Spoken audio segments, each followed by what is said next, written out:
Welcome you all to another episode of the Presidential Executive. What's going on? This your boy right here, JB. This is my brother over here, El Presidente Rag. What's going on, my boy? What's going on, brother? Man, another beautiful Tuesday. I want to say Wednesday, but it's Tuesday. Yeah. Y'all go ahead and like this video right now. We're wherever that you stream podcasts, y'all. We're on Apple Podcasts, YouTube, iHeartRadio, Spotify, Amazon Music, and Stitcher. Yeah, so, man, it's almost the holidays, bro. Yeah. You know, getting into the ease. You got anything? Are y'all cooking anything on Thanksgiving? You taking out, takeout? Oh no. Definitely, it's always good, having the folks over, and just gonna be a lot of good food. You know what I'm saying? Definitely got to be in the gym next week to work off. Some of it, because it's like, man, everything, you know what I'm saying? Like, it goes down. You say you hosting at your house, right? Yeah. It's going to be at your crib, yeah, okay? Yeah. Mm-hmm. Oh, wow, okay. Yeah. That's a big responsibility. Oh, no, man, it's all good. Yeah, we're gonna be at Mom's house, you know what I mean, per usual. So, got that going. So, yeah, man, it's a lot been going on, man. A lot been rolling on, a lot been going on. We're gonna do something different than we're used to, kind of doing. Usually we kind of do like the quickies kind of at the end, but we want to kind of do like quick hits or, kind of the quickies. So the first thing up here, because y'all see the thumbnail, so y'all know what the main objective is for the most part. But quick hits here is more so these quickies. I don't know if you heard, LeBron said he's taking a break from social media. Yeah. And, I don't know if you saw, like he had what he did, it was on X. I want to say tweets. I'm going to still say tweet. But Rich Kleiman, which is KD's business partner, put out something, and I'm going to read it. And he, pretty much was talking about social media and all the negatives and stuff around it. And for the most part, LeBron just championed it. He retweeted it, and just basically after that being like, with that said, right, I'm out. Right? Okay. So let's see. It's in here. You know who Rich Kleiman is, right? Yeah. His KD has his podcast. Yeah. He has his podcast, and so that's his the white dude that he do the business with in there, I believe. So this is what he said. Rich Kleiman said, "With so much hate and negativity in the world today, it confuses me why some of national sports media still think that the best way to cover sports is through negative takes. We can all acknowledge that sports is the last part of society that universally brings people together, so why can't the coverage do the same? It's only clickbait when you say it. When the platform is so big, you can make the change and allow us all an escape from real life negativity. I, for one, find it all waste of breath. The Olympics and JJ and Bron show was the future of what this can and should all be." So that's what Rich Kleiman said. And so after that, Bron pretty much just championed that, retweeted it, and basically like, okay, with that being said, I'm out. So what you think about that, Rag? Real quick. Like I said, these are kind of quick hits. Yeah, man. Everybody, look, as Paul Mooney would say, everybody want to be a nigga, but nobody want to be a nigga. Like, nobody want to be a nigga. You want to be the guy. You like the attention as long as it's positive. And I know that was kind of why I sent you the stuff I sent you on the when I sent it to your inbox on Instagram. Yeah, okay. Like that's the whole thing, because I don't know if you got a chance to look at it, but like that's a perfect example. Like, she's gone extremely viral, but now the other thing she's upset about, all people talking about me, is like, okay, what did you expect? Yeah. You know what I'm saying? And so, like, that's LeBron. What did you expect? Yeah. With the whole LeBron thing, like I said, it's a quick. I really could go in on that with LeBron, but it kind of coincides with everything that's going on with him and Bronny, because Bronny got sent to the G League, and so he's sent to the G League, and so now I don't know if you've seen his stats. He has not been doing good. You know what I'm saying? Same thing he looked like when he was at USC, like 4 for 18, maybe 2 rebounds, 3 points, 1 assist, 2 assists. So it's just kind of like he's kind of people pointing a gun at him, but he didn't know that he the one that shot first. You know what I mean? Like Bron was the one that kind of shot first, so it's kind of like what you say, the catch-22, you know, kind of with him, and so he did all this, and so also I want to bring up too, him and Jerry Jones, because he got off the Cowboy bandwagon because he was a Cowboy fan for years, and so he got after that. But him and Jerry Jones got a lot in common. You know what I mean? I think because they, he's in billionaire status, so it's almost like he's acting like Jerry in a sense, as far as like he wants all the praise and all the accolades that come with it. But none of the criticism. But none of the criticism. As much as you talk. Because LeBron talks a lot. Like Jerry talks on radio shows and stuff like that. But he talks on social media. Right. So like memes and reels and things like that. Yep. Exactly. So that was interesting. So there's another quick hit.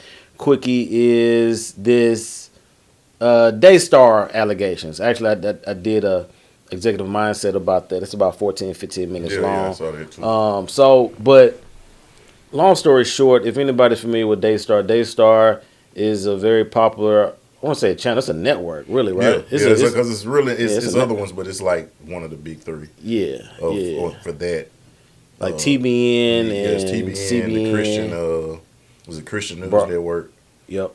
And then Daystar Broadcasting. Yeah, so they're under fire, and they got a lot going on with Johnny Lamb, and I did bring this up too, and it's like, have you noticed that when it comes to the church at least, a lot of these exposures been a lot to do with like pedophilia? Mm-hmm. You know what I'm saying? Like the three or whatever that we've talked about that you know what I'm saying that are real out there has all dealt with that stuff, right? So it's just it's just a part of exposure season. It's just a part of exposure season. So you got any quick thoughts about that? Man, look, you know how I feel. Anybody who does anything to hurt children, corrupt children, like, I don't believe in the layers of hell or whatever. But if it was a lowest part, yeah. I'm gonna leave that comment. I'm just gonna keep it to my thoughts of that. But yeah, I don't play about children, and that just ain't that ain't it. You know what I'm saying? And so, and I know you went in more when you did your executive mindset on it, but the biggest thing, it gets to where it gets because you try to cover the stuff up. Yep. Yeah, that's the biggest part about it. You know what I'm saying? Yeah, that's the biggest part. Yep. Real quick, like I get, like, the last few times I've gotten pulled over for speeding, I didn't get a ticket. But the reason I believe is immediately, as soon as the officer walked up, I said, "Officer, look, I already know why you pulled me over. I was driving too fast, and you just doing your job. So whatever the consequences is, I understand." Yep. They get my license, go back. My license good. I ain't got no paperwork on me or anything like that. Mr. Ragland, slow down. Have a good day. But think about it. Most of the time we get tickets, what happened? Man, I ain't even doing it. Why you pulling this? Because I'm black. Why you harassing me? Like, that defensive mode. The worst thing you can do. And so in the article that you sent me, I want to say that when they confronted the guy, he got defensive. And then even when the mom, who's the president of the network or who's running the network, when they address her about it, she again is like trying to cover it up, trying to protect this person. We're worried about the way the image looks. Yeah. To me, what better image is it? We got a mess and we cleaning it up. Yeah. Because now you look a whole lot worse. Right. And that's her granddaughter at that. Right. You know what I mean? Like, so it's, to me, it didn't make any sense. And she made a whole statement, which was almost about 3 minutes long, which, it was very corporate. And, you know what I'm saying? You could tell she was probably reading off a teleprompter. But again, at the end of the day, it's supposed. She gave a Ryan Leaf apology. She did. She did. Yeah, I didn't think about that. Yeah, where he read off the paper. Yeah. I'm sorry. Yeah. My bad. That's exactly what she did, man. And so when it comes to personal matters like that, bro, I just think, and then the whole is an NDA involved, and so the reason he got let go because of the NDA. Well, no, because he refused to sign it. Because he wouldn't sign the NDA. Right, because he refused you. So, and they fired his wife first. Yep. And then they fired him.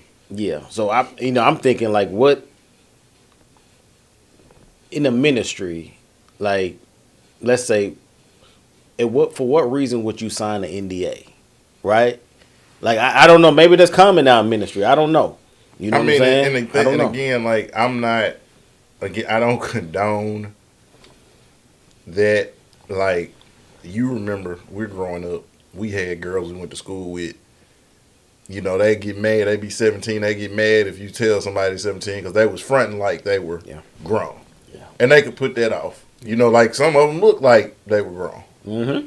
So it would be, so. And you know, that was a different time, but it would be real easy for a 19, 20-year-old to not know he was talking to a 17-year-old because she looked 18, 19, and she wasn't going to say no different. Right. And get mad at you if you pointed out. But this was a 5-year-old. 5-year-old. I don't know no 5-year-olds that look 18. I don't know no 5-year-olds that. So now you're preying on a baby.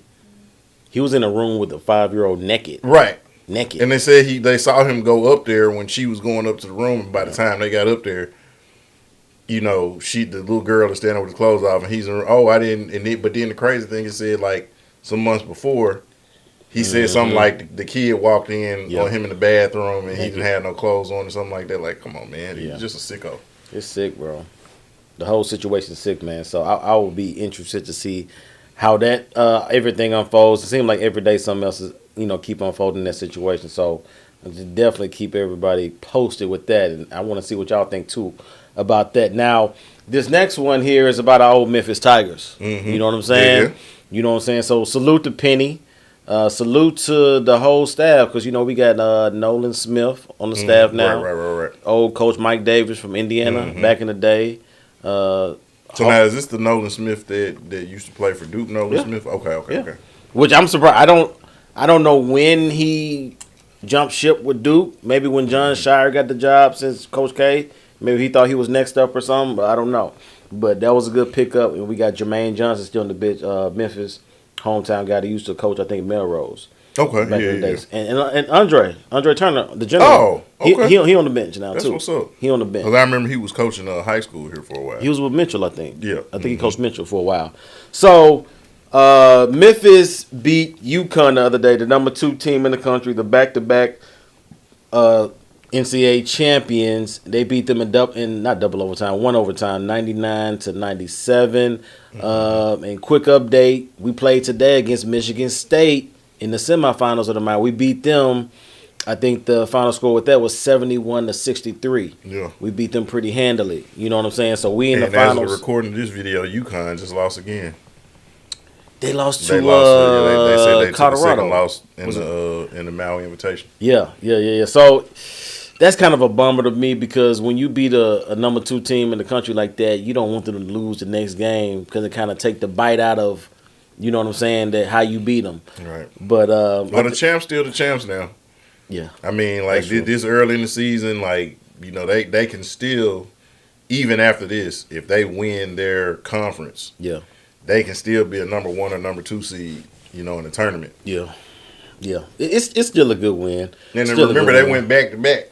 You know what I'm saying? Yeah. So, like, they're back-to-back champs. Yeah. So, I mean, like, I'm not – if they make it to the Final Four, to me, it's not a disappointing season. So, I mean, I get what you're saying. Like, you don't want them to, like – you know what I'm saying? Be 10 and 21, for the season. But I don't foresee that. Like, I don't see UConn on the season losing more than 6 games. Yeah, me too. I think they just having a little slump, but their team they're stacked. You know what I'm saying? They got experience. They got a couple good transfers. It's like what they call the Super Bowl hangover. Yeah, that's what I think they got the equivalent of that in basketball. And they can do it because honestly, most teams that win the championship or go back to back, they don't even make the tournament the following season because everybody's always gone. And I want to say they did lose a couple. They lost their center. Their center got drafted. Yeah. Their point guard got drafted. He in San Antonio. And they had 3 another guys dude. to go. We drafted one of them. One of the small forward, or either he was a guard. Yeah, he's a 2 guard. Cam Spencer. Yeah, right. We got him. So like 4 people went to the league now. So I'm. It's not like they're bringing back that whole roster. Right. You know what I'm saying? So it is what it is. But good win. Penny was still undefeated. If we can come back home with that Maui Invitational title, you know what I'm saying? That'll be a great start to the season. Plus, it's like we need it because we such in a slow conference.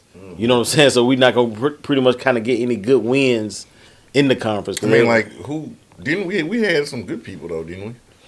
Or are they in different conferences now? No, they in the same conference, but Like- you talking about Florida Atlantic?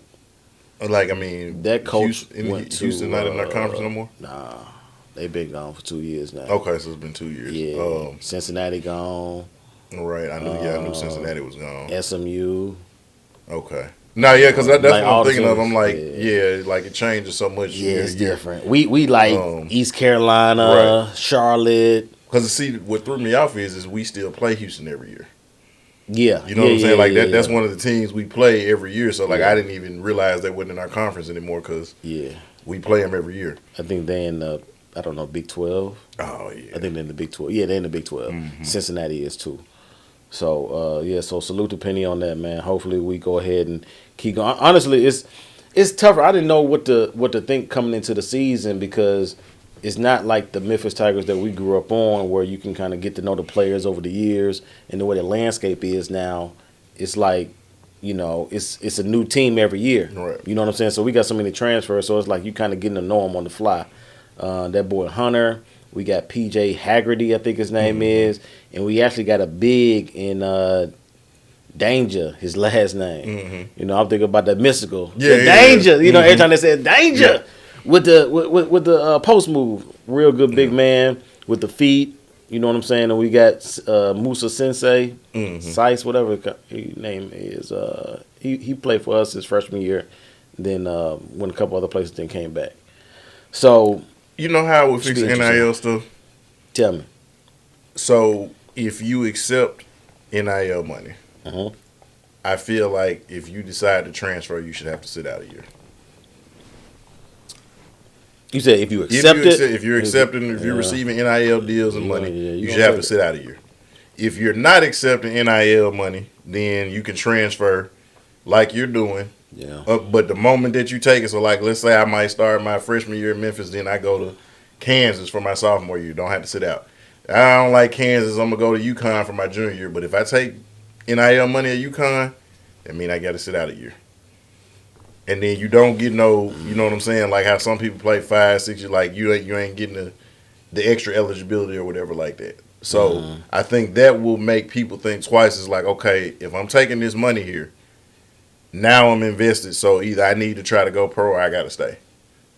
Because if I try to leave, then and to me that will develop some continuity with some of these teams. yeah, It also will make some of these young men like, okay, and young women like, okay, I need to go on and try to make sure I get my money's worth and at least, get my degree or whatever and have that as well. And then it won't be so mercenary like, because that's kind of what it is now. And so, it's good when it's good, but then like to your point, like this dude has been to like 4 schools yeah, man. and he back, yeah. Yeah. It's now some need to happen. Like I think that option that you put out there, I think that it need to be thrown into the hat. You know what I mean? But as far as I think you need to have a certain threshold as far as money wise. If you go over this threshold of money, we need a 2-year commitment. Right. You know what I'm saying? Right, like you right. can't. If we give you $2 million over, you know what I'm saying, a certain amount of time or 500,000, like bro. You got to stay 2 years. Now, after the second year, if you want to transfer, do what you do. Right. But so much money is the only way being you're out of passed. that commitment is if you're going professional. Yeah. But going to another school to boost your profile, like, nope, you took this money. Yep. Because that's not how the real world works. Yep. You know what I'm saying? Like, y'all are developing a sense of entitlement. As soon as you go to work your whatever that job is, whether it's for a Fortune 500 company or being in the NBA, you don't get to do that. You take that money. There's certain things you got to do. To your point, if you're receiving that contract. Exactly. I'm with you. Now, this last quickie is, I don't want to be too long with this, but I don't know if you knew, but the NBA ratings are on a big decline, right? I think looking at the ratings of the first month and a half or so, it's, I think, 3% down on TNT. Yep. And it's about almost 30% down on ESPN. And so when you look at stuff like that, man, and even me, like I wasn't even. I'm a Grizzlies fan, obviously. So it's like I watched the Grizzlies game, but as far as the NBA as a whole, I wasn't as excited coming into the season. You know what I'm saying? I've missed several games, and I don't care. You know what I'm saying? Like it's different, and I want to see what you think about this. I think a lot of it has to do with the style of play. I think, you know what I'm saying? Like, and I thought about this earlier when I was looking at this topic. Obviously, we know back in the 90s stuff was how it was, the hand checking, but it's like, what do we like about Michael Jordan? Right? What do we like about him? We liked him because his style of play, athleticism, right? The way he walks up the court, his shooting, his mid-range game, the way he do the fadeaway. You know what I'm saying? Like, stuff like that. Now, look at a player in today's game that has a similar style, Anthony Edwards. Everybody always go to Anthony Edwards, which you say that's, it's his son. Right, you know what I'm saying? right. His other son, in the 30 for 30. Right. So, look at him. Look at his stats, bro. He's taking over 11 threes a game. Over 11 threes per game, right?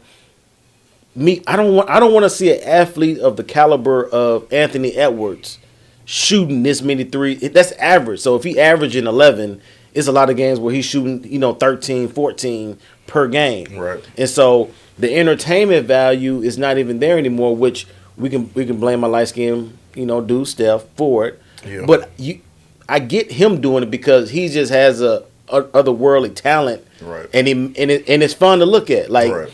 Steph shooting a three is not the same as Anthony Edwards shooting a three. Right. I'm not, Steph shooting a three is just like, oh my gosh, it's just something different. Right. Anthony shoot a three, like, okay, good shot.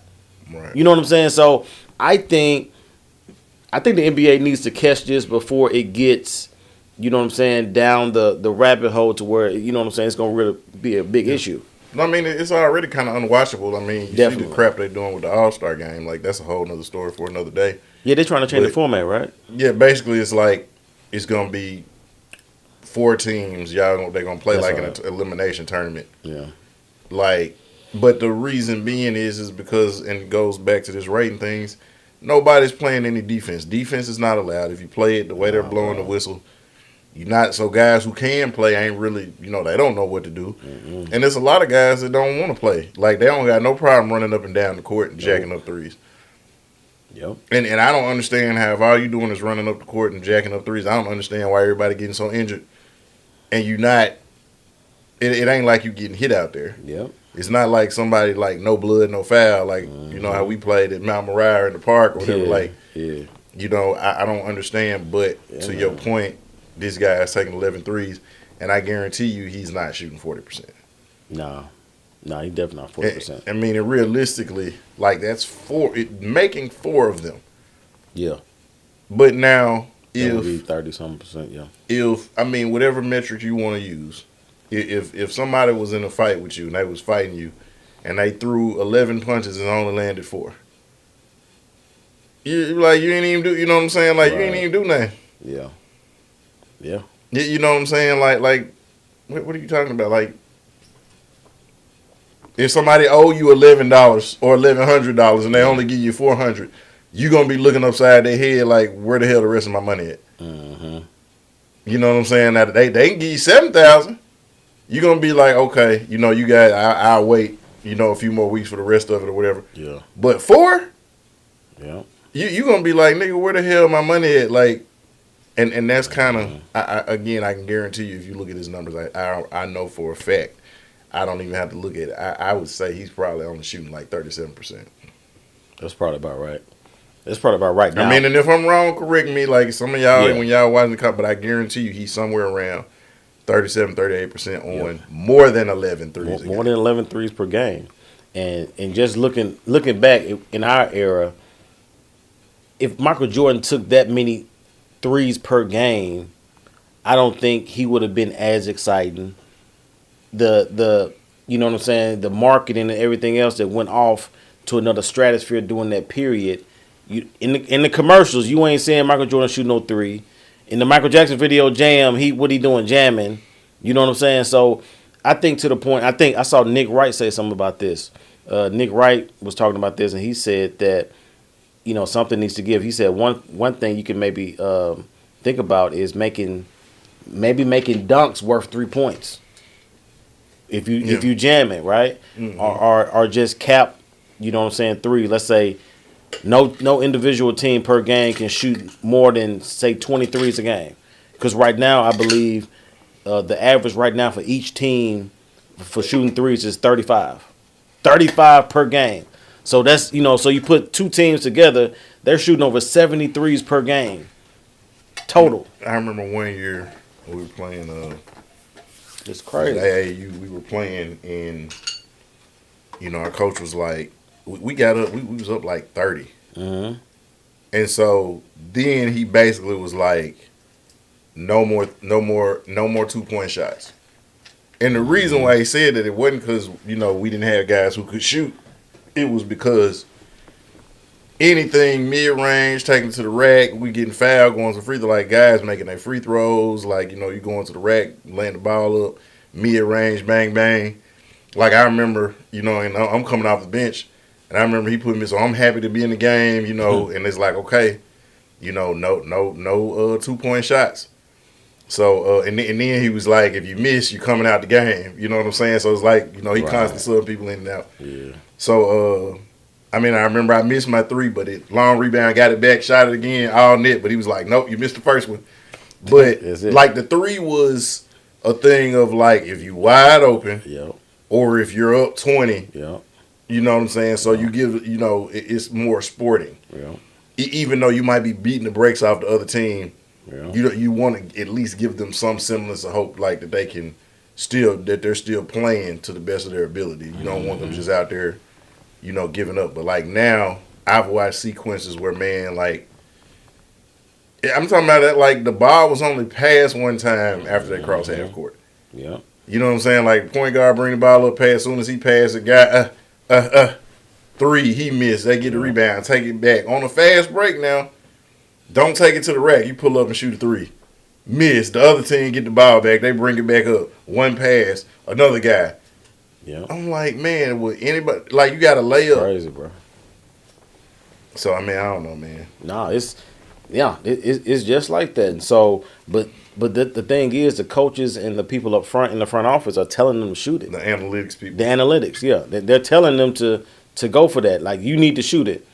It don't need to be more than 15 seconds on the clock before you can shoot that ball. So if you pass it around, if it go below 15 seconds, you need to shoot it.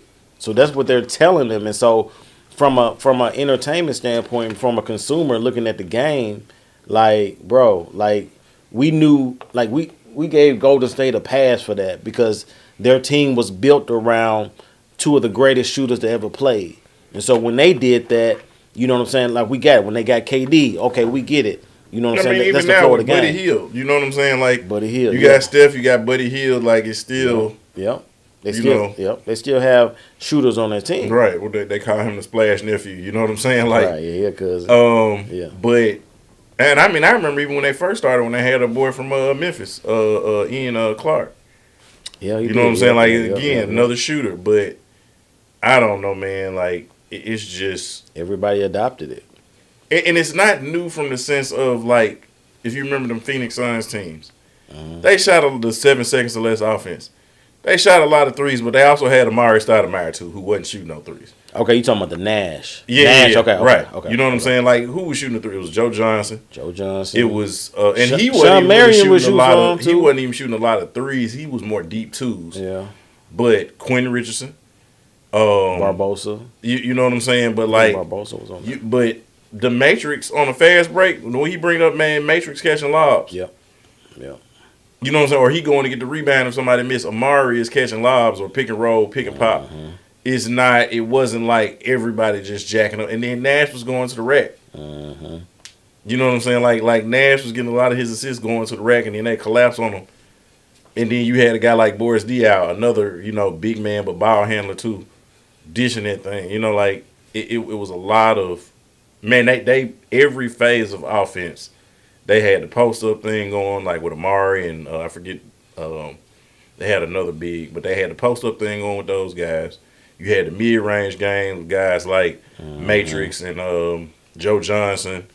Yeah. Cause Matrix had that little ugly free throw line shot. That little jumper he'll shoot from the free throw line. Yeah. And then like to your point, every once in a while he'll step out there and shoot a three. Yeah. But it wasn't like Matrix wasn't taking 5 threes a game. No, maybe 2. You know what I'm saying? Right. And those was within the flow of the offense. Right.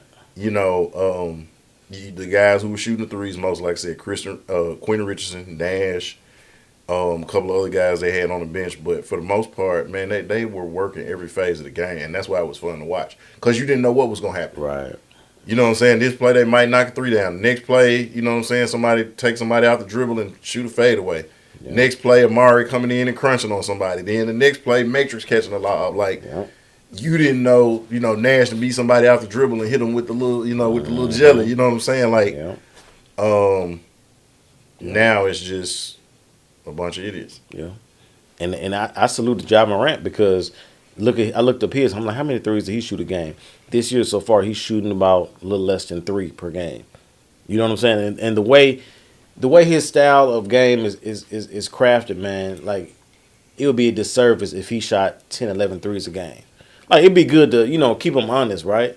But I don't want to see Ja Morant shooting 9, 10, 11 threes per game because then they'll kind of take not only the entertainment out of it, it was just, you know what I mean? It just wouldn't be pleasant to watch. Right. You know what I mean? So definitely want to keep an eye on that, man, with the NBA in decline as far as ratings go. Now, let's kind of get into the meat of what we're doing here now. I want you to go and get into this LaMelo Ball real quick about this 100K.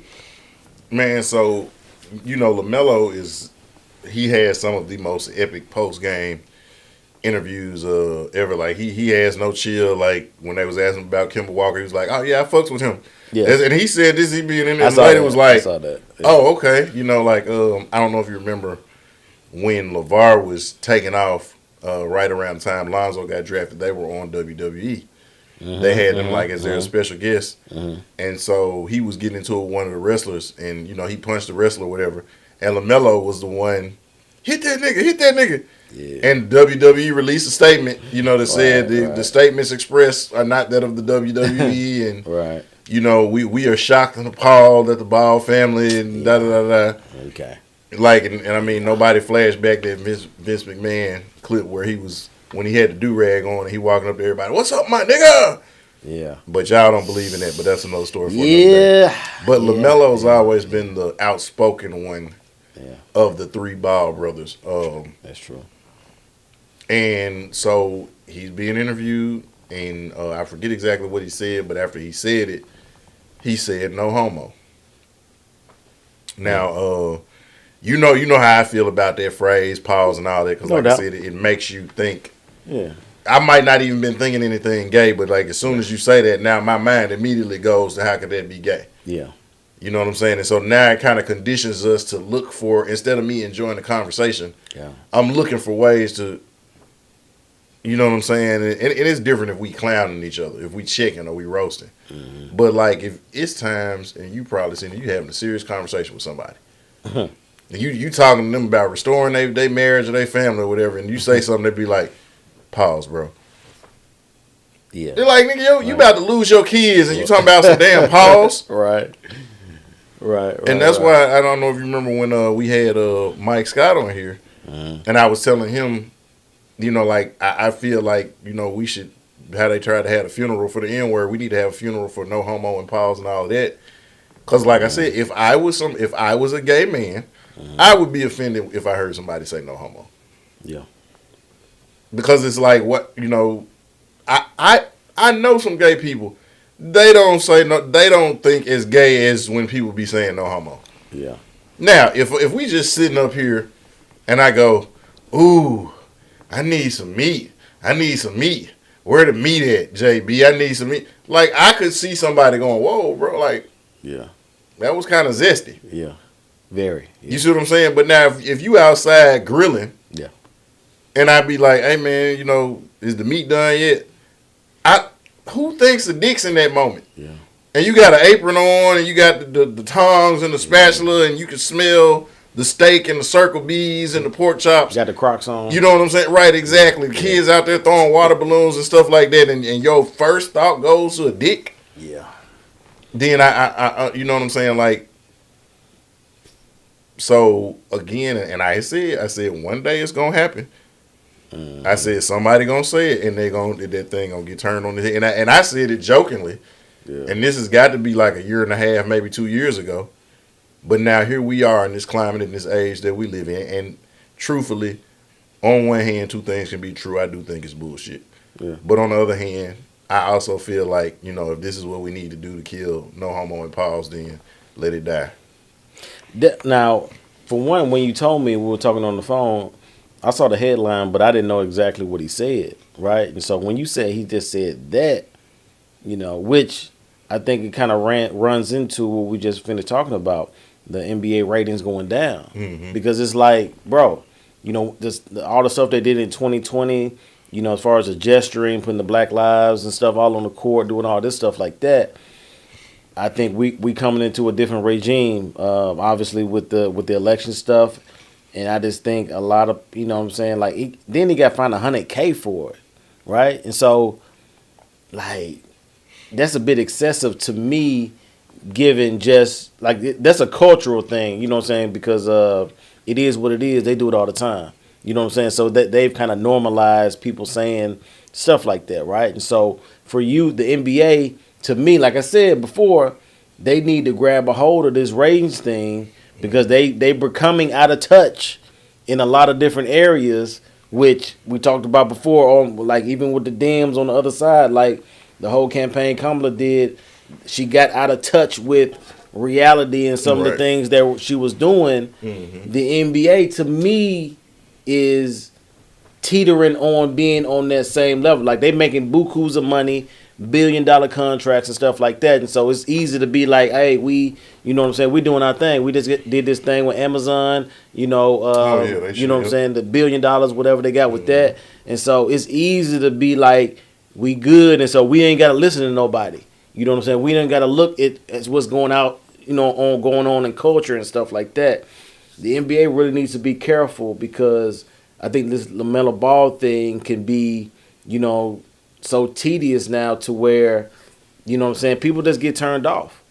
You know what I mean? Like even with me, like I'm not as involved in the NBA now. I'm involved with the Grizzlies, obviously, for personal reasons, but just as far as the NBA as a whole, I don't feel the same way I did 5 years ago. Mm-hmm. You know what I'm saying? Usually when you look at the season, even the stats, the first few months of the season is where, you know what I'm saying, you get a real spike in watch. Mm-hmm. You know what I'm saying? Then the middle ground, then after All-Star break, then you see a little pickup again. And so for the NBA to be down 28% on ESPN and 3% on TNT within the first couple months of the season, that should be an alarm. And I saw Adam Silver had a comment, and he was like, "No, we're not, concerned about that because we had the Olympics, we had World Series, and all of this was kind of going on at the same time." But I was like, this is not the first time this has happened, right? You know what I'm saying? And like we had a great, crazy World Series, you know what I mean, like back in the day, you know what I mean? But it's like, I think Adam Silver and them, they really need to, they really need to take hold of what, kind of what's going on. And them kind of finding LaMelo Ball like they're doing like that for a comment that's at best, you know what I'm saying, tongue in cheek, like it's not, you know what I mean? It'd be different if he called somebody, if he said, "Oh, you gay," you know what I'm saying, the person that he was, talking to or something. Yeah. Like when somebody do something, be like, "Man, that's gay," or like Riley off the Boondocks. Right. Yeah, you gay? Like that's okay. Right. Understandable. Yeah. But just to say, no homo or whatever he said, pause or something to that, like that's, and given it in this time, this day and age, the NBA definitely need to be careful because I can see this in the next year and a half or so turning a whole different other direction that they don't want to go. So that should be interesting. So now, let's get into it. You know what I mean? We know K-Dot. Yeah. K-Dot came out with a surprise album. I was shocked. I was surprised. I thought it was actually spam, whatever you want to call it. Somebody, I don't know, I think I saw it on Facebook, and somebody put it in the chat or something like that. I was like, oh no, he didn't come out with an album. I think he came out. He was on Friday, right? Yeah. It was on a Friday. Mm-hmm. It was on a Friday. He came out with his surprise album, GNX, and like honestly, this is the first Kendrick album that I listened to immediately all the way through. A couple times, like immediately, right? And so just because of all the hide and stuff he came off of and stuff, and I was intrigued, and so I don't want to say pleasantly surprised, but the album is great. Yeah. Now I can't. I don't want to say good. I think he had maybe it's one song on there I can skip, but I think it's 12, 13 tracks on there. Yeah. 12, 13 tracks. The jump bumping, like literally, I listened to the first 7 songs, no skips. You know what I'm saying? The first time I heard Reincarnated, the first time I like this pop. You know what I'm saying? Like I heard it. I said when I first heard like this pop, and then the context and the subject matter he was talking about, Isaiah 14, it was God and the devil talking, you know what I'm saying, going back and forth and stuff like that. Mm-hmm. So he was reincarnated talking, you know what I'm saying, doing pop. And then he was reincarnated doing the whole thing with the God and the devil and him getting splashed down to earth and all. Like, just it's cold when you really break everything down. And, you know, he did a great Tupac impression, quite honestly. Actually, probably, I ain't going to say that. He was better than AI. Yeah. Definitely way better than AI. So, the whole album, I think, you know, I don't like listening to it the first week or two and make some, you know, hyperbole comments. Right. But I want to say, from Kendrick, you looking at his portfolio, it's a classic album. I really do think that. I think it's a classic album. What say you, Rag?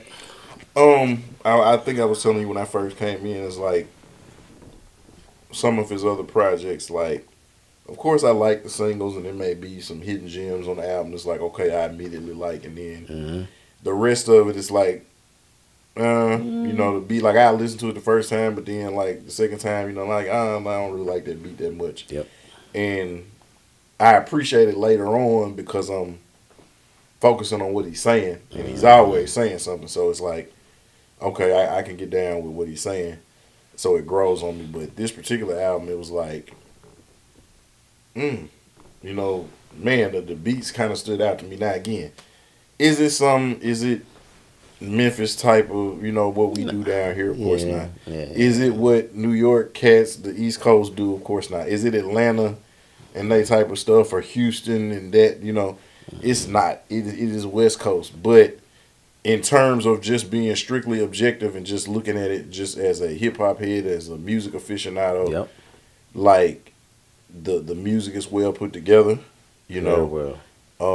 I mean, as always, like, you know, anytime he's rapping about something, he's always saying something, so that's never been an issue. But it was like, for me, I guess this is the first time me listening to a project that he put out, and like I was able to get through every song and not be like, okay, I'll come back to it later, or when I got time to really listen to what he's saying, I could just let it play just from a sonic standpoint. You know how it sounds to me. Yep. You know, and again, like I said, it's not, you know, Memphis crunk or whatever. You know, like how we do here. It's not that, but it's not. But I'm cool with that. Yeah. But I'm cool with that. I think, just looking at the track list here, I was saying, is it whacked out murals? Whacked out murals. That's one of my favorites for sure. Because he dumbed it down and he kept it simple, and then that's where I think that's the track where he did a lot of his what people want to call disses. Right. He didn't diss Wayne to me. To me, he didn't even really diss Snoop. Obviously, he was still talking about Drake in there and you know, saying some things about him. So we knew that was what it was. But as far as I don't know if you saw Wayne put something out about, you know what I'm saying, like, you know, don't just leave me alone. You know, I don't know why people want to poke the bear and all this stuff. But I'm like, if you listen to what Kendrick said, you know what I'm saying, he gave him, he paid homage to him, was talking about Wayne, you know what I'm saying, he would listen to the Carter 3, I think he said, You know what I'm saying? I guess he worked too hard. He disappointed him. Like, to me, that's nothing to be thinking somebody throwing a jab at you, right? You know what I'm saying? And then with Snoop, I think Snoop said something back to him like, yeah, I was on the edibles. You know what I mean? Like, because, you know, he said, you know, I don't know if he was on the edibles or not, you know, when he shared Taylor Made, it hurt him.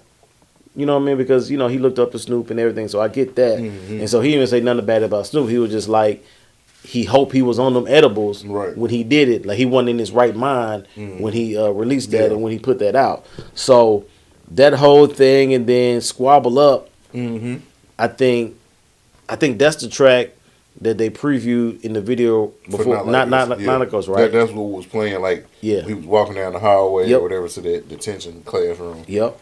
They were playing Squabble Up. Squabble Up, and the Luther Joint with SZA. That's the hard. He did. Okay. He had the Luther in the background. I think If This World Were Mine. That joint was hard. Man at the Garden. Yeah. I think that was like a Nas up, right? Like a Nas type of salute, because it kind of sounded like one mic in a sense. I think, you know what I mean? That was a dope track. Hey Now, that was dope. Reincarnated, we talked about that. TV Off. That was my joint too. TV Off. Even Velly said something about that. I don't know if you saw it. Velly said something about that on his socials. He was like, "Oh man, you know, I'm really feeling this TV Off, man." Da da da da. So even Velly, you know what I'm saying, even said something about Kendrick, which we know how Velly feel about Kendrick. Right. You know what I'm saying? So the TV Off, Dodger Blue was hard. I like that. Was it Peekaboo, and then Heart Part 6. That was good. I like that. GNX, and then Glorious. So you talked about 12 tracks. Is about 44 minutes total. Yep. And the man released it. He didn't say nothing. He just dropped it. Just dropped it, man. And I saw, normally when I first get up and get ready to go to work and everything like that, I'll check and see if I got any text messages or whatever, and check my notifications on the gram and the book and everything. And I saw, shout out to our boy Marcus Stewart, aka the CEO. Yeah. He was like, this new Kendrick though. He did. And I was like, what is he talking about? Yep. And so I went, you know what I'm saying, and went and looked, and I was like, oh, okay. Yeah. Yeah, it was that, like, you know, and I know how he feel about, he's a big Pusha T fan too. Marcus really like Pusha T, which for good reason. So now when he came out with all this, and a lot of people are thinking like, this is not even, he gonna come out with something else closer to the Super Bowl or right after. They saying that he not even done yet. That's what they saying. I mean, like, he could just he could do Not Like Us. Yeah. He could do a lot of the joints off this album. He could do Don't Kill My Vibe. Stay Humble. Energy. He could do the Energy jump. How'd the Energy go?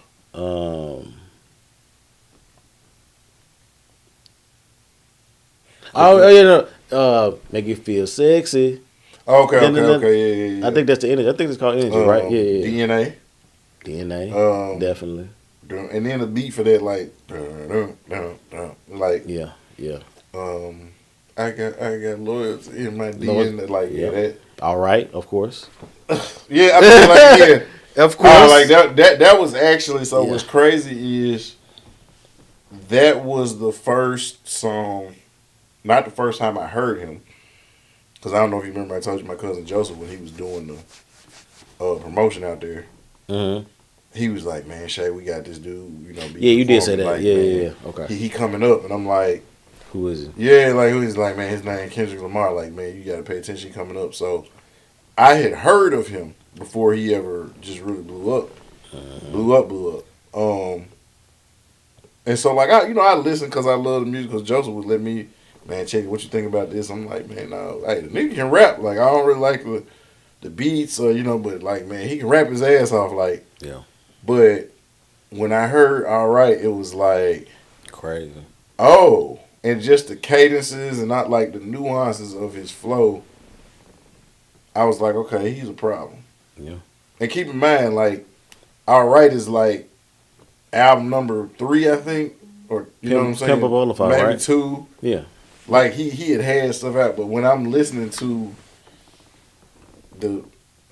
I mean, like, and then even sonically, like the way the beat sound, like it was just, yeah. Now the boy, like I said, this whole thing with Kendrick, man, I think it's. I don't know if you saw. I think I posted this. Our guy, 19 Keys. 19 Keys, the dude that be talking online with the high level conversations. Oh yeah. Right. 19 Keys. He put out there. He said, feminine men ain't gonna like this album.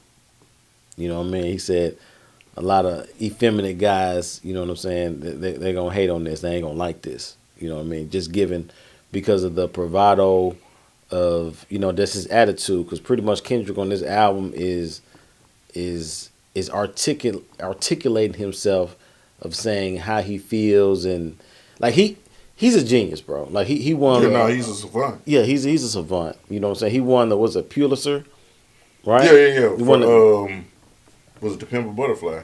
Yep. Mm-hmm. So he's on another level, because some of the stuff that he says on the album is like he makes a secular song sound so intellectual.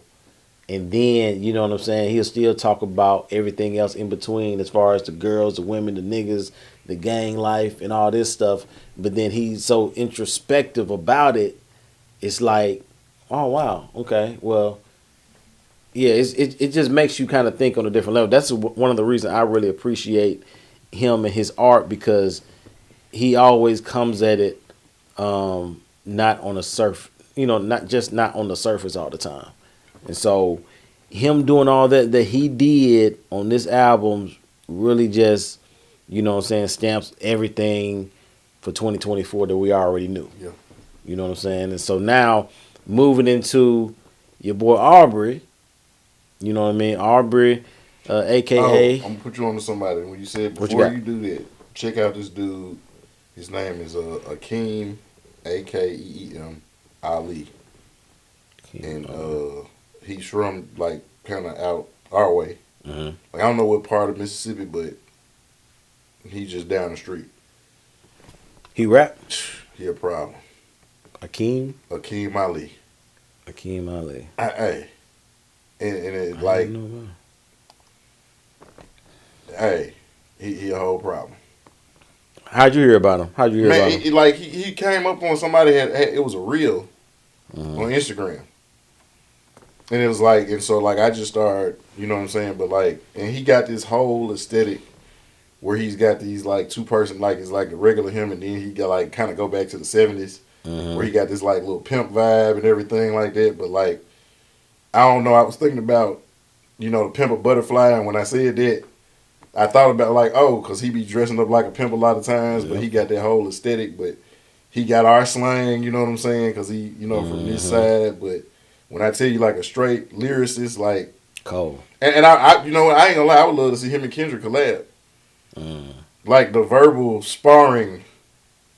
Is he a singer too, or he just rap? Nah, he does kind of melodic type of like kind of like a Think Lord Infamous or Bone Thugs and Harmony type. Not Joe or Rotimi, but but yeah.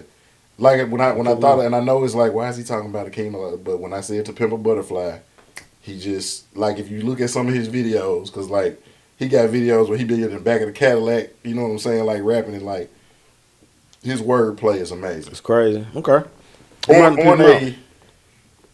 This might be a reach.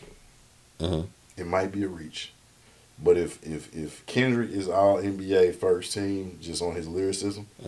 Akeem Ali is definitely the second team or third team. Wow. Like that, huh? Nah, and I said that because I know you probably ain't heard of him. Like, so when you get a chance, yeah, I know. Hey, because I was really wondering, and that's another reason why I was thinking about Mississippi. I'm like, man, where Big Crit at, man? Yeah. You know what I'm saying? Like, we need some Crit too. Yeah. But I know y'all like, man, why is he talking about Akeem Ali? Do yourself a favor. Look it up. Those of you out watching, go check out Akeem Ali. Yeah.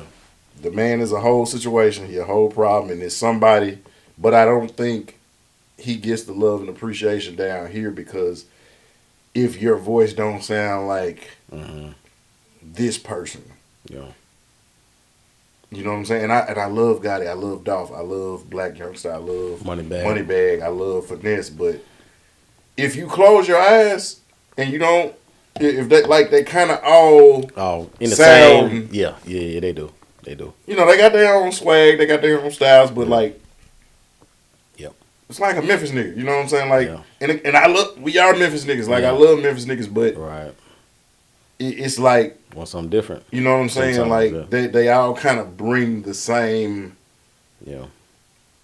You know what I'm saying? It's like, okay, we got Steph Curry, but over here, we got Steph Curry. Right. And then over here, we got Steph Curry. It's like they all 3-point shooters. Yeah. Yeah. You know what I'm saying? And so like it's and again, you can win the game off of threes. But I just being a hip hop head. Man, I love everything that Kendrick has been doing lately. Love it, I think bro. it's been good for hip hop. I wish that everybody else would step their game up. And then I apologize for interrupting you. Nah, you good. Going back to our guy, Mr. Aubrey Drake Graham. But I do want, before we go into Aubrey, what you give the album 1 through 10 GNX? Oh well, so 1 through 10 for is right 10 now. out of 10.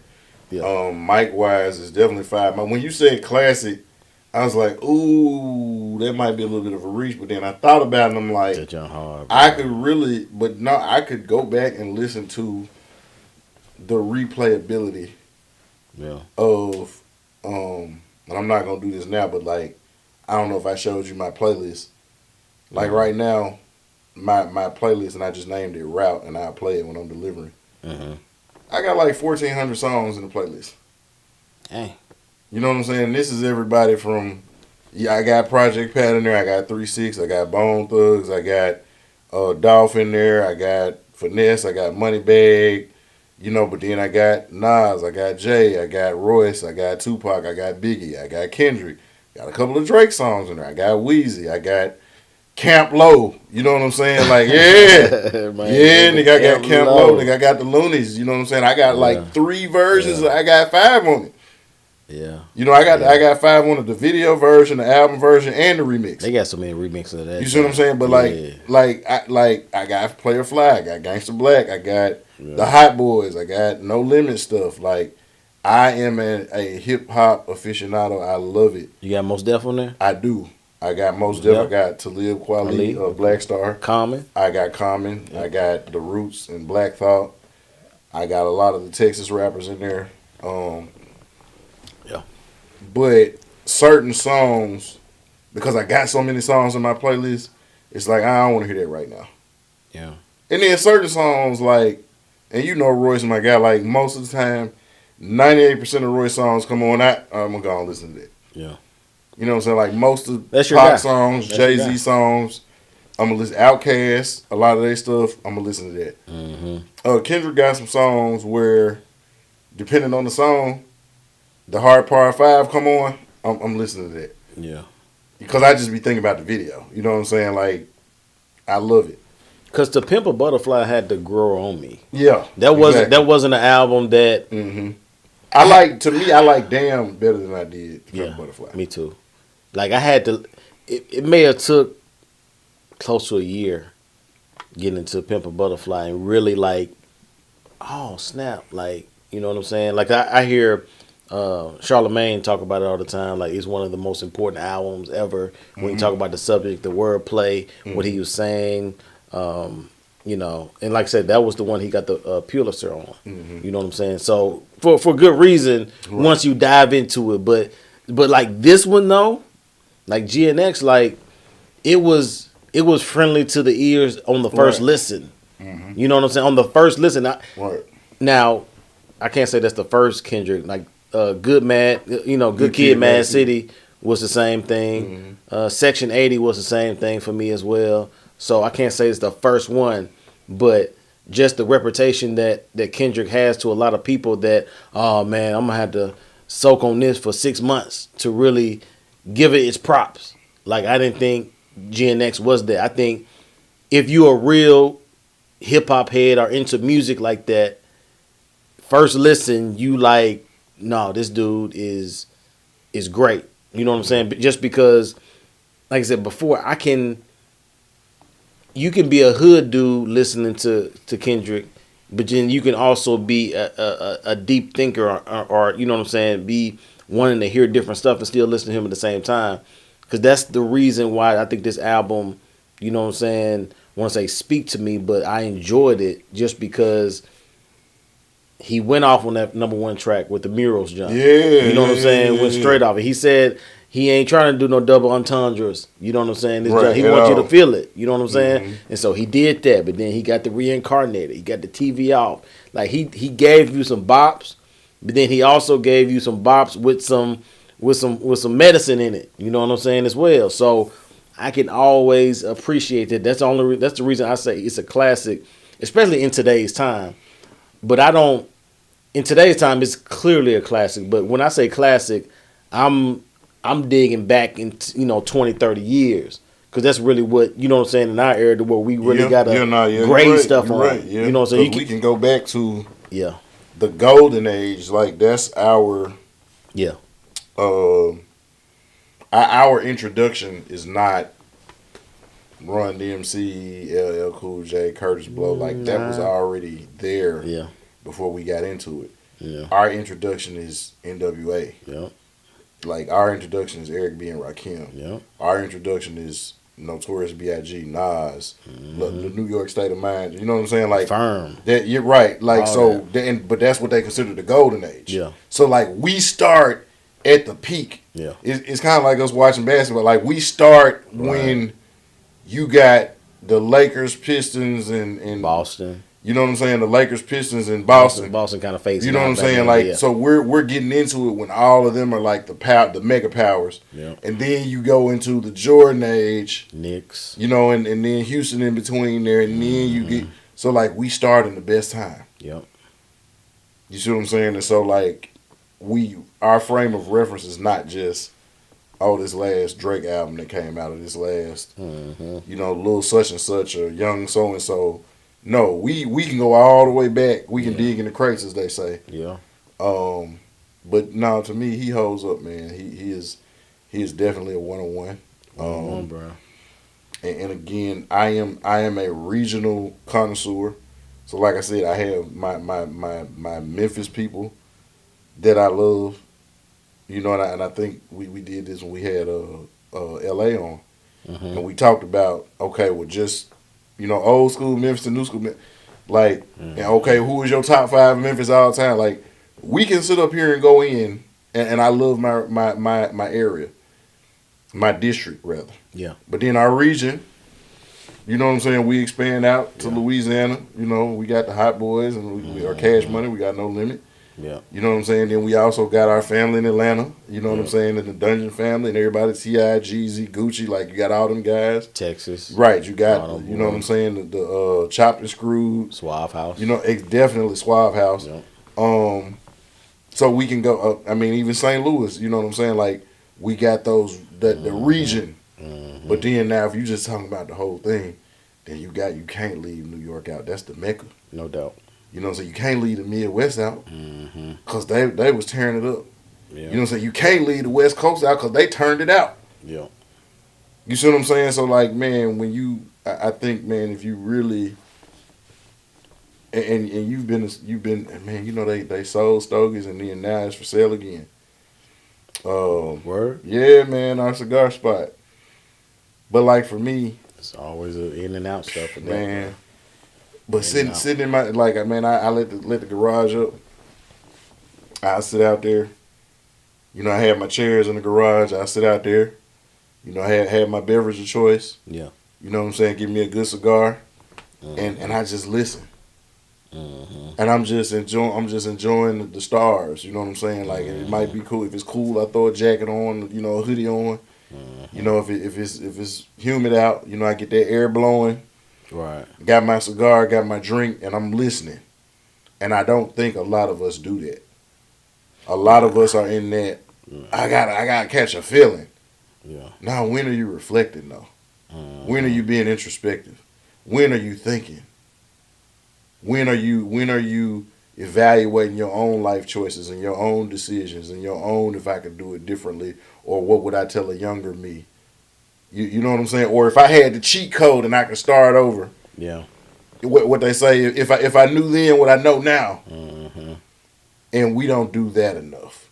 And so now I ain't gonna lie, when I'm in the club, yeah, I want to hear certain songs. Like it was that's like you remember Lil Jon, like you want to hear that. Right. If I'm on a road trip, if I'm driving, man, I need some Bass. 3 a.m. Yeah. I need to be I'm up getting it in. so I don't doze off. But like when I'm Okay. reflecting, like what do you listen to reflect? And you ain't listening to. You're not. And that's all I'm saying. And I think we don't give him enough appreciation when it comes to that. Yeah, he deserved much credit for that, man. So yeah, salute to Kendrick, man. It's a lot. Now going into this Drake situation, man. Drake is it ain't reportedly. I think It's not. I was gonna say Yeah. because when you sent it, I was like, I saw the headline on it. Yeah. He is. Let me read this. Drake is suing Universal and Spotify over alleged scheme to inflate Kendrick Lamar's "Not Like Us." Right. Yeah, and so it says Drake has filed a lawsuit against Universal Music Group and Spotify, alleging the companies conspired to manipulate the popularity of Kendrick Lamar's track "Not Like Us." The rapper, through legal documents obtained by Billboard, claims that UMG orchestrated a scheme. What's UMG? Universal Music Music Group. Okay, Universal Music Group orchestrated a scheme involving bots, payola, and other questionable means to improve the song's streaming numbers and chart performance. Okay. So you know what payola is, right? I think I do, but tell me. Okay, so for those of y'all that don't know, basically like, let's say you're my artist. Mm-hmm. And I'm like, okay, Charlamagne, I want you to play Young JB. Okay. So I'm finna slide you Yep. 5,000 up under the table, and I need you to play JB, this new hot single. That's what I was thinking. You know what I'm saying? The tennis racket. Yep. You know what I'm saying? Rich. I know you rich. Reach back, get smacking, and let it bounce. Now, but we gonna slide you this money under the table to play it. Yeah. So, all right, go ahead. That's what I was thinking. Okay, so, first thing I thought when I saw this, I was like, this is probably the most light-skinned thing that he can do. You know what I'm saying? Like, you gotta warn me because I don't know what we would have to clean these microphones with it. You gonna wait right when I'm in mid sip? You can't say that. I would have got EJ. That was extremely light skinned. I would have got EJ to do it. See, that's a punishment thing. Yeah, That's good parenting. Yeah, I would have got EJ to do it. But that's the first thing I thought about because not only is this dude whooping you up and down the street with not only just the battle and Not Like Us by itself. Now, and then the other thing I think is a second lawsuit that he penned that came out today. I don't know if you saw it about him calling him a pedo. You know what I'm saying on the songs and stuff. And so he want to what's it called defamation of character. Okay, well, what was he doing when he was calling him a woman beater? That's what I was. You know what I'm saying? That's what I was like. I don't like the what's old the difference? saying go. If you go low, I'll go to hell. Yeah. Like I don't go high. No, I'm going. That's how low I'm going. Like Yeah. I don't understand. So with Drake doing this, it's like I was like, he wouldn't do this, right? Like this is you know even what we call a whole move, right? Yeah. Like to the highest degree because it's just like remember back in the day in high school back in Memphis, it's like. If a dude roasting you and checking you all day and, you know, he getting the best of you in the lunch table, all the pretty girls laughing at you, da-da-da-da, and so you go to the car and bring a gun and start shooting him. Right. Or just shooting at the crowd or whatever. You're like, you know what I'm saying? Just because either you couldn't, you know what I'm saying, get back or you just be like, hey, bro, I lost this day. You know what I'm saying? Either come back and fight another day or just let it go. It's like Drake is bringing more attention to himself by doing this, which is making him like this is over a rap battle. Like if you look at any battles in the past, like we were talking about the golden era, Nas and Jay-Z, a lot of stuff was said in them. A lot of stuff, especially on Super Ugly. and really in the ether too. If you listen to it, like could some legal battles, some lawsuits could have been had. You know what I'm saying within that, and so, but even if you say this stuff is true, right? This stuff has been going on since the beginning of time. People paying for more numbers, paying for more streams, right? So it's just like you calling the kettle black. Like, what if he did do that? You know what I mean? Like, you know what I'm saying? I'm sure they done boosted your numbers to a degree as well. So it's like, right. What is this all about? Like, I'm just like, you making yourself look worse. But again, I thought about this too. It is exposure season. You know what I'm saying? Like, and Kendrick really, you know what I'm saying, took down the skirt. You know what I mean, on Drake, literally and figuratively. I think. You know what I'm saying? And people really are seeing his sensitivity, his insecurities. You know what I'm saying?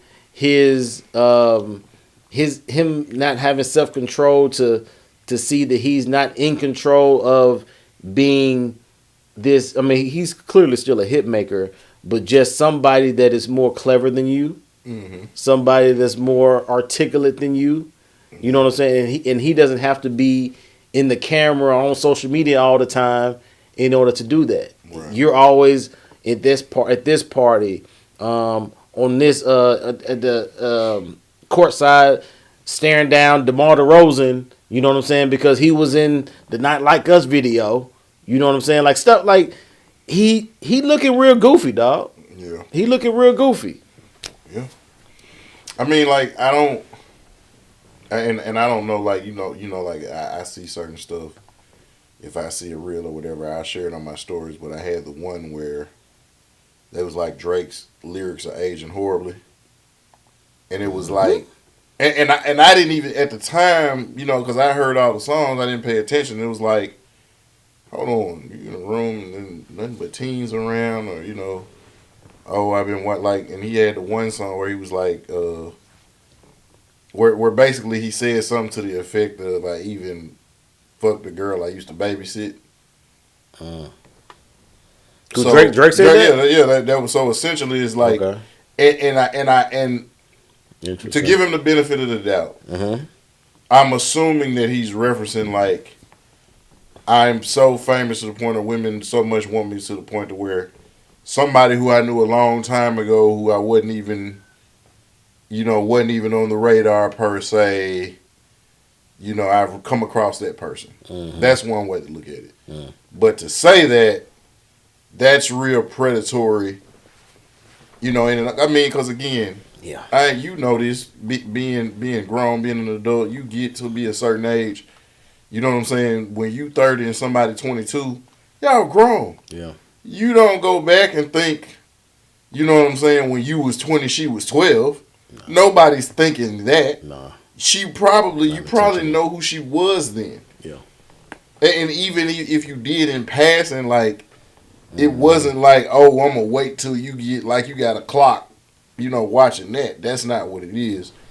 But when you got so many lyrics saying stuff like that, I don't even have to defame your character. You defamed yourself. That's a layup. Yep. All I did was I shot you with the ammunition that you gave me. You know I got a weapon of mass destruction because you got the receipt. You sold it to me. Like, that's my only thing with it. I would say that outside of Meek Mill, it's looking like everybody who Drake come for, you know, he's taking the L. So you just stick to your lane. Don't be like Ja Rule. Because if you remember, 50 convinced Ja Rule to stop singing. And then we stopped hearing about Ja Rule. Like, Ja Rule's getting on our nerves, but like every time he drop an album, you, baby, like, what would I be without you? Like, he just constantly dropping all these singing stuff. Yep. But then 50 convinced him to stop singing. And then what 50 do? I take you to the candy. Now he's singing. Candy shop. Girl, would you love me if I was down? Like, all of a sudden you become, you know what I'm saying? You're singing on all the stuff. You trolled him out of his game and then you took over. Don't pull a Ja Rule. Stay in your lane. Keep singing to the ladies. You and people will be drinking, Yeah. from your light skin titty again. Just Yeah, the whole thing, man, even with Drake doing this is, it's almost unbelievable because he was always looked at as the cool cat. You know what I'm saying? He was always unbothered. You know what I'm saying? He'll throw sneak disses for years, which he has with a lot of people, Kendrick included, for years. Yep. And so now it's just like he can't take it anymore. People, I saw somebody said this on social media. They said Drake has officially turned into a Karen. Wow. You know what I'm saying? As far as, being a whistleblower when you're the one that started it. You're the one that came at me, wrong. I just finished it. Right? You know what I'm saying? So it's gonna be interesting how this plays out because yeah, man,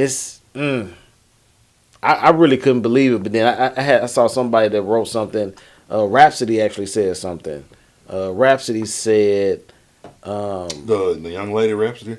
Yeah, the rapper. Okay. Rhapsody. She said, this ain't even hers, but I'm trying to paraphrase what she said.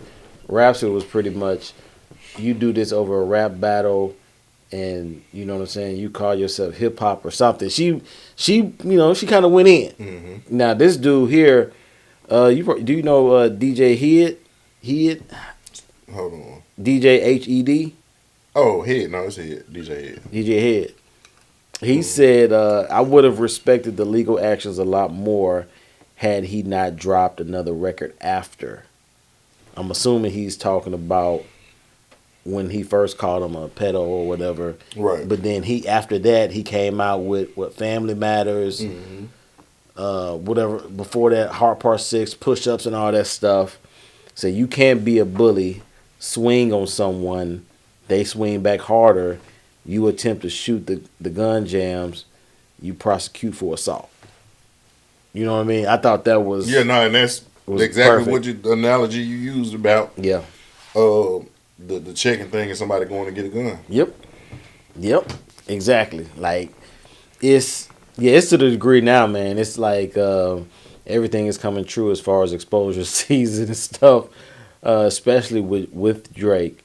And I think it's just kind of the, it just almost like Pusha T walked so Kendrick can run.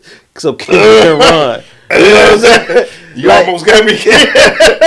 That's what it feels like to me, right? Because Pusha, he softened him up. You know what I'm saying? He got him. Like, nobody wanted to ever say that he won. And the thing is he was just like people don't know. I really hope at some point, just the hip hop fan in me just wants at some point for those songs to get leaked. Yeah. Because he said, oh, yeah, I'm surgical with this bitch Drake. Like, and he hit, like, again, people missed the whole Training Day reference. I'm surgical with this bitch Drake. Yeah. Like, and he said it's finna be a surgical summer. Like, he's like, oh, this just a pre-op.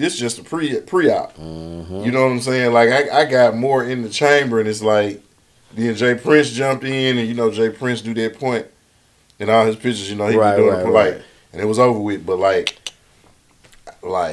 I just would love to hear, just because I already know it's bars in there. I already know it's crazy. Yeah, it's crazy. And I think even Pusha T commented on Kendrick's album. Mm-hmm. I think he said something. I forgot exactly what he said, but he was just like, "This is perfection," or "Salute to you," or whatever like that. And so, yeah, man, this is beautiful to see, because to me, it's like how I look at like good guys winning.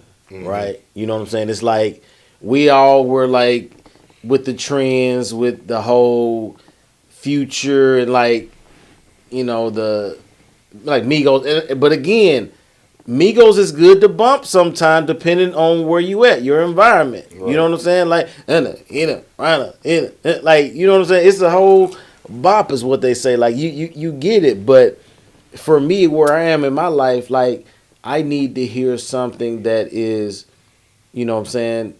reflective, soothing to my soul, as far as, you're giving me something to chew on. You know what I'm saying? Giving me something to chew on to where I can like you said, you sitting outside, you know, at your crib with the garage up, and you're just thinking. You know what I'm saying? It makes you reflect back or think about something that, you know what I'm saying? What does this look like? Or you look at the lyrics and put pieces together and stuff. It's just a beautiful thing, and so it's what art is supposed to be like. It's like what when you rap, you know what I'm saying? You're very introspective, you're reflective, and you put things in there that make you think and make you, you know what I'm saying, look at things in a different way. And Kendrick does that to the degree of a J. Cole.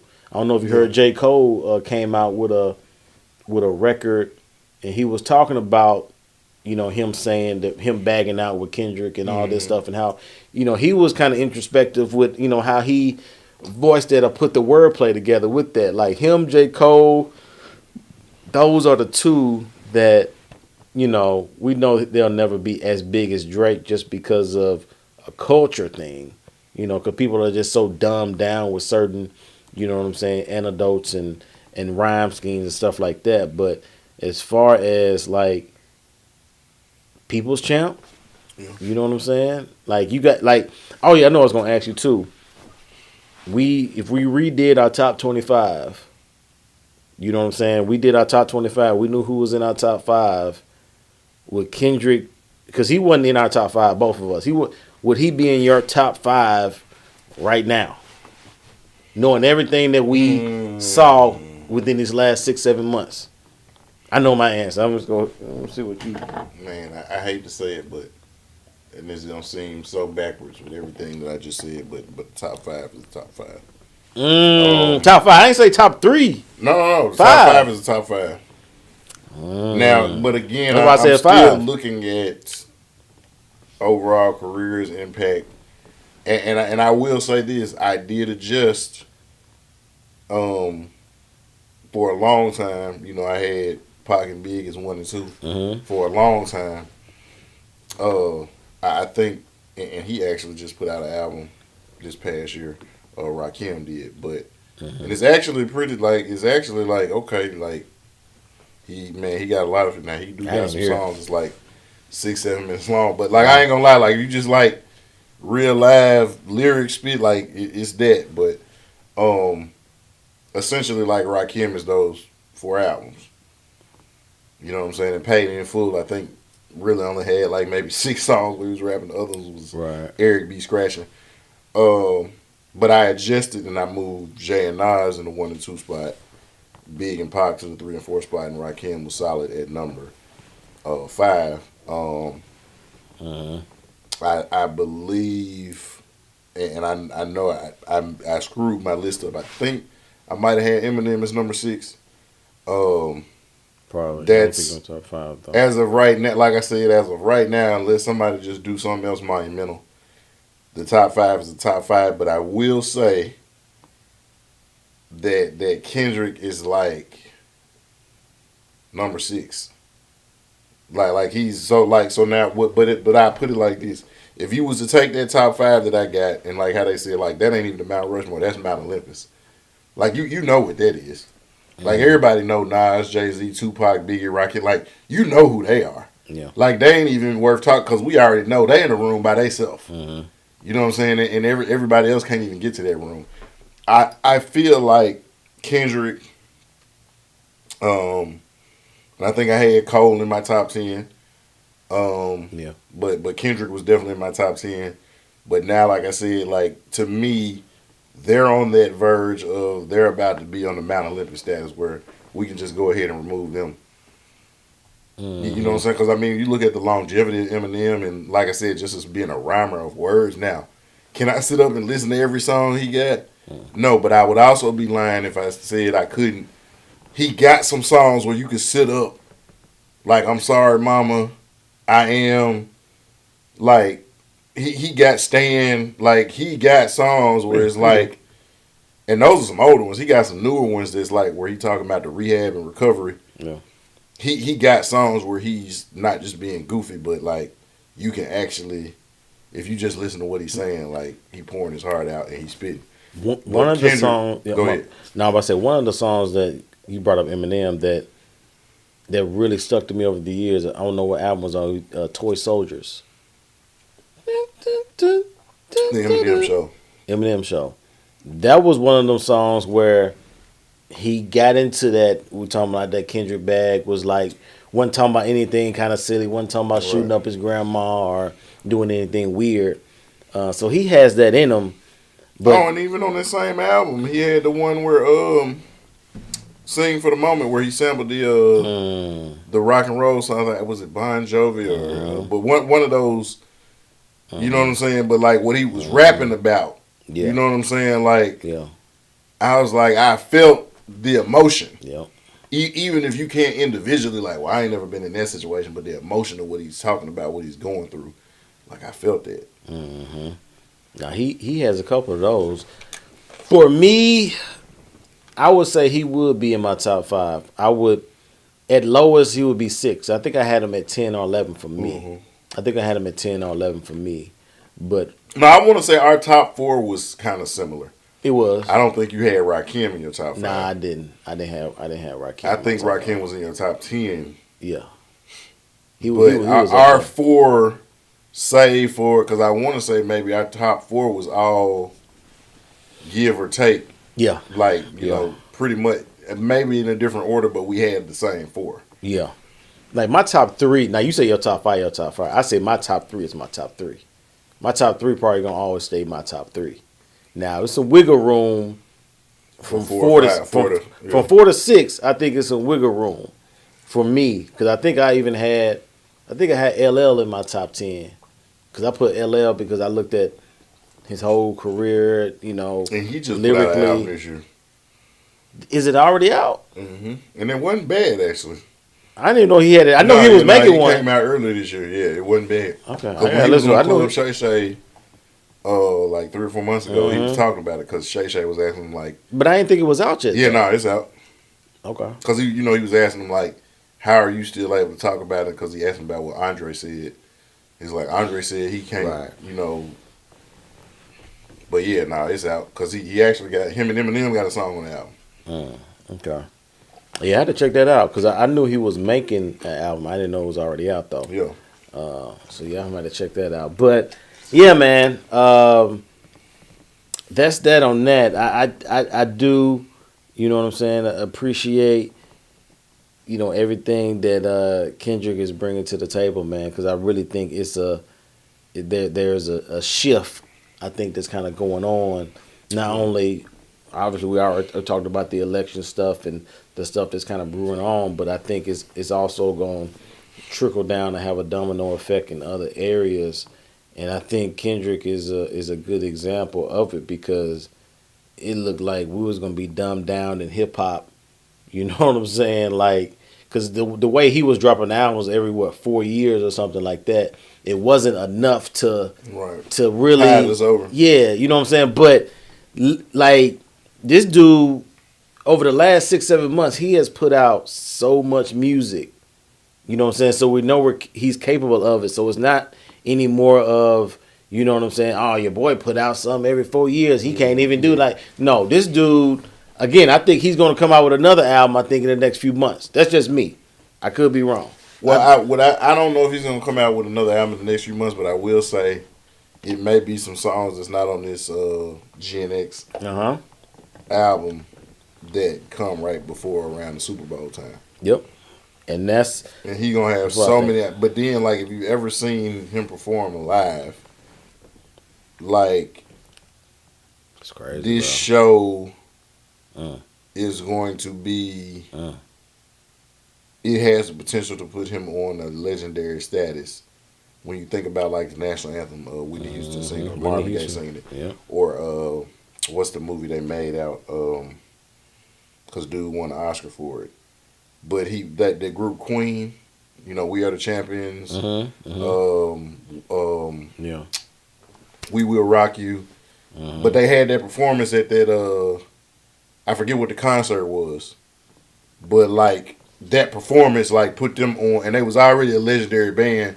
But when they did that performance, and it's like you see the crowd, it's like thousands of people out there. And the guy's playing as Freddie Mercury, the dude that played in Mr. Robot. And he was in that movie with Denzel and Jared Leto. It's some things where Denzel was like a detective and it was like a serial killer they was trying to find. But and he was in that James Bond movie too. Okay.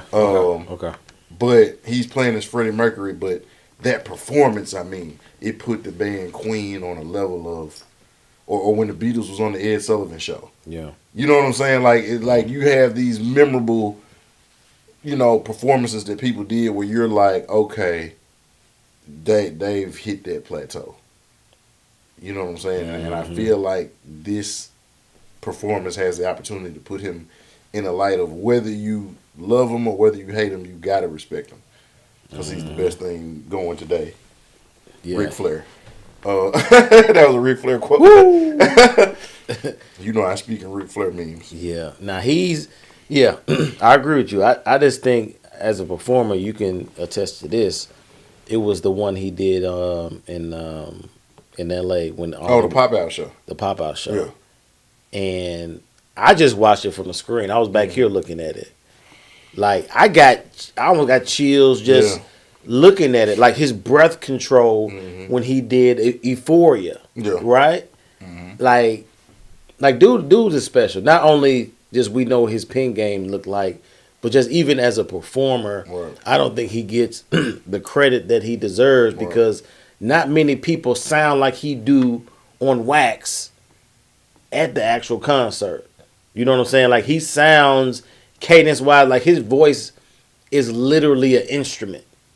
And so that alone, I think, takes it to a whole nother level because a lot of people can rap. A lot of people have the voice for it. But like people like Kendrick, people like a Boogey, you know what I'm saying? Their voice were instruments. Yeah. You know what I'm saying? Like the way like. Yeah, and even when you say that, I don't know if you remember that clip of Shock G, aka Humpty Hump, where he was talking about the different rappers and how they rap.